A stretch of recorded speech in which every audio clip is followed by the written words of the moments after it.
Hello, and welcome to the Deliberate Millionaire Stream. I'm RNK, Prosperity Minister for Spirit-Driven Souls, determined to live prosperously in their relationships, their health, their wealth, their work, in every area ultimately. Okay, we're talking about whether you are built on solid rock or sinking sand. Here we go. The affirmation for this week is, I am home in you. I return to my source. I'm complete in you. Here we go. I am home in you. I am home in you. I return to my source. I'm complete in you. I am home in you. I am home in you. I return to my source. I'm complete in you. Woo! Okay, so we're complete in source, right? That's when we come into our own. That's when we know our full power. That's when we're able to operate in full power. That's when we're able to manifest all the things that we desire. When we are in alignment with our true design, that is one with source, okay? Okay, so are you built on sinking sand or solid rock? Jesus, I was brought up with stories of Jesus, reading the Bible. From about 5 or something, I was reading the Bible. But there's this story that goes, and I'm telling you from memory here, something along the lines of, it was a parable he told, something along the lines of, there's the two men, one builds, or something along these lines anyway, you can build your house on sinking sand, where then the waves come in and they wash it all away, basically, and so there's no solidness in that, there's nothing.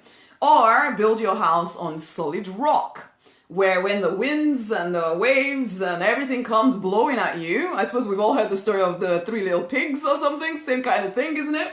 And so the wind and the waves come blowing at your house and the house stays solid because it's built on a solid foundation. Now, what I got to thinking about this morning is about how we, in fact, this was me for a while as well. It is everyone to a certain extent, unless you're particularly wise. You build your house on sinking sand. What does that look like? Oh my gosh, I'm going to make sure I save all of this money so that, and I'm going to put it in stocks and shares, and that this is going to be my security for when I get to a certain age. Now, is there no wisdom in any of this? Absolutely, there is some wisdom in some of this. But if it is your whole, if you feel that your whole security is based around this, is that true? How many people have trusted that system only to discover that they get to a certain point and the whole market crashes? If you are trying to retire at the wrong point, then the market crashes. All your hopes and dreams that you put in things external to you are suddenly taken away. But it goes beyond money. What if your hope, your security, you think is found in some relationship with someone? That if you just give all of yourself to this person in some way or whatever, and not because of course when we love and we want to love completely, absolutely. It's just that we know there's a difference between where you've made somebody your foundation, you've made somebody your everything, and where you know that actually that person is part of your life, but is not all of your life. A job, you think you're going to have that for life. Your whole confidence and your security is found in that job. But supposing that job gets taken away. The thing I got thinking about is the only true security we have is one, in ourselves, because we're not going anywhere. And in our partnership, oneness with the divine. That is the solid rock on which we can build a solid life. Because then it doesn't matter what is happening out there. It doesn't matter whether somebody loves you today or doesn't love you today. It doesn't matter whether your job gets taken away or not, because you just know that you can create another one.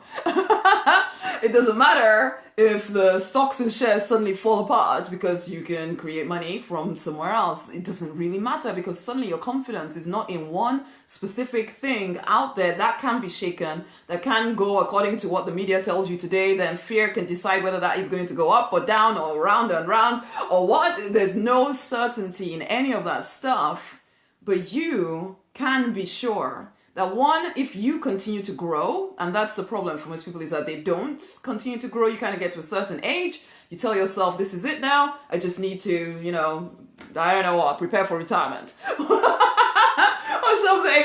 Once I retire, then everything will be fine or I'll die or something. But there's no confidence in you. There's no growth inside of you. You're not expanding. You've just decided that that's it. This is it. And I know I'm not really talking to people that think like that way. I hope. But the problem with living in this world is that we sometimes get dragged into their way of thinking and we don't even stop to think, is this really a safe, it's not even safe because we do think about safety, but we're thinking that safety has to come from something outside of us. And it doesn't. And of course, because you think it does, even though you might be saying words about how you believe in source and you might even be going to church every single week. I definitely was going to church every single week. But then you'd listen to the news and something be happening and you'd be shaken. Because then you realize that actually your confidence is not in what you say your confidence is in. Your confidence is actually in what is happening out there. And you have no idea. You have no complete, what are you going to do if somebody out there decides they're going to go crazy? You can't control them. What you can know for sure is that you and source are a majority.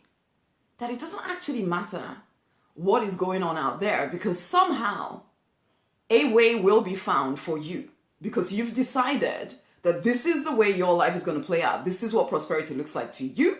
And so somehow you are going to make it happen.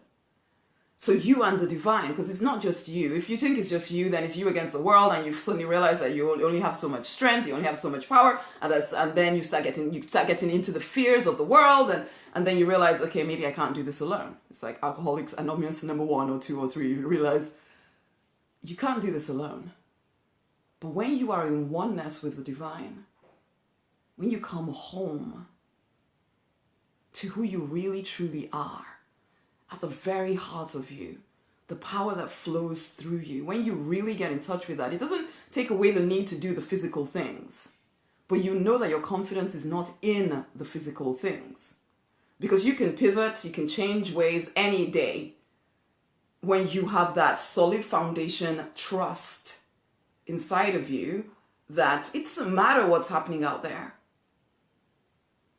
You know that somehow it always works out for you.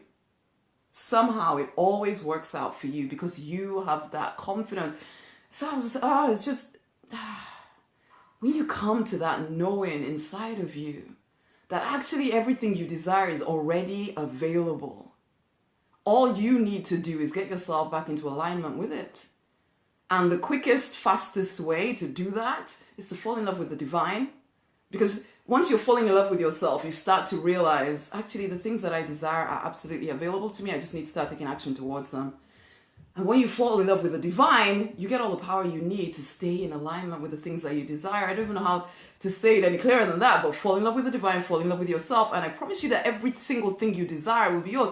Most people either do one or the other. As a spirit-driven soul, you might fall in love with the divine and tell yourself that you can't have any of the other stuff, which means that you're not loving yourself.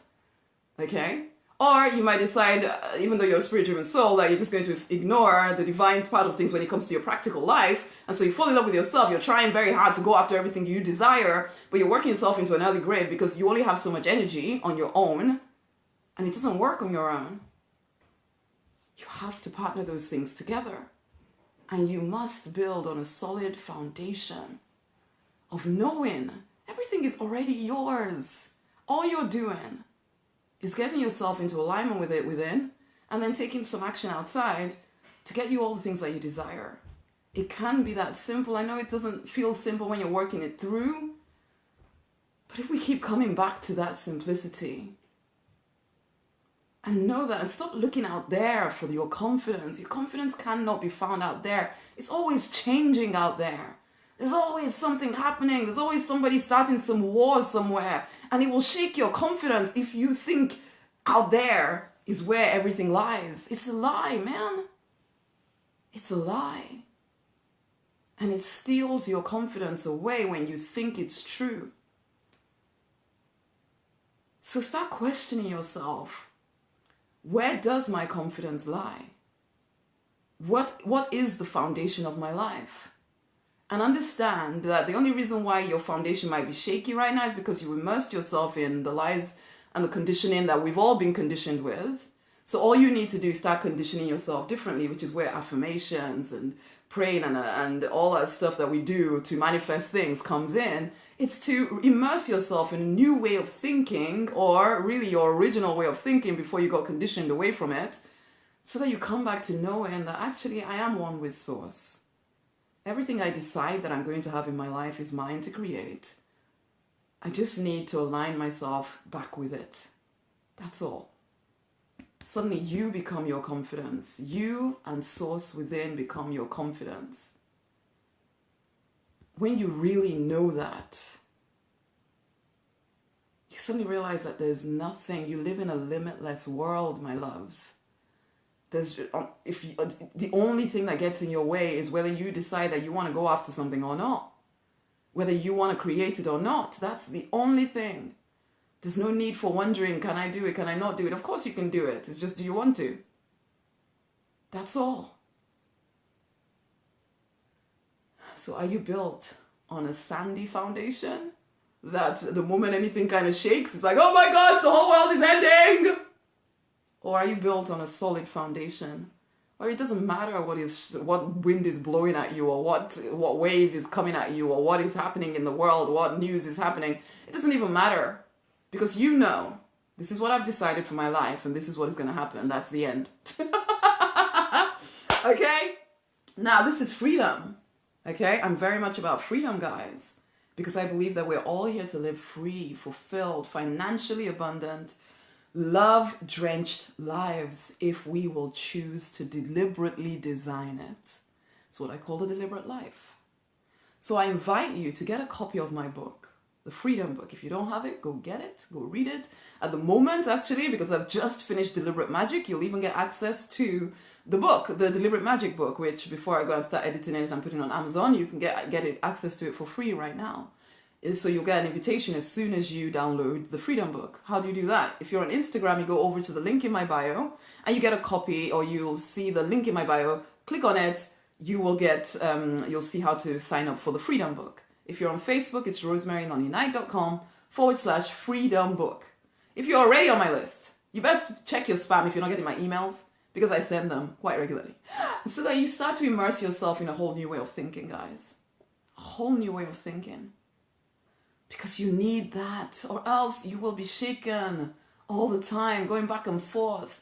There's no freedom in that. There's no freedom in that. There's no prosperity in that. You can get to a certain limit and then you'll either have to settle for that when you know there's more for you, or you will just give up until you realize you can break through.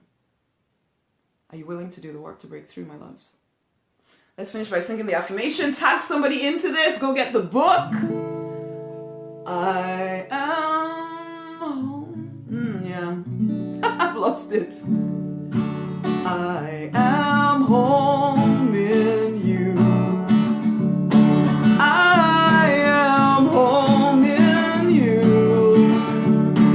I return to my source. I'm complete in you. I am home in you. I am home in you. I return to my source. I'm complete in you. If you would really get that, without all the religious craziness and without all the hoops to jump through, you realize that that is where your freedom lies. There's no hoops. There's no, you have to do this in order to get to the divine. Just go straight to the divine, for goodness sake. Go straight to your higher power, whatever you want to call it. There's no need to go through any crazy pathway. You just need to know that actually you are one with the divine. You're one with the source of all there is. You can create whatever you desire. No hoops, no thing, nothing to avoid hell or any of that nonsense. Just let all of that stuff go. Become one with source. The end. It's that simple. If you will do that and realize fully that your vision, the things you desire, they're sacred, they are your permission, you can go after them, and if you will partner those two things together, everything you desire is yours. It just takes practice. It takes practice. Returning to who you are. Come on home. Okay. Tag somebody else into this. Much amazing love. Until the next time. Bye. Share. Bye.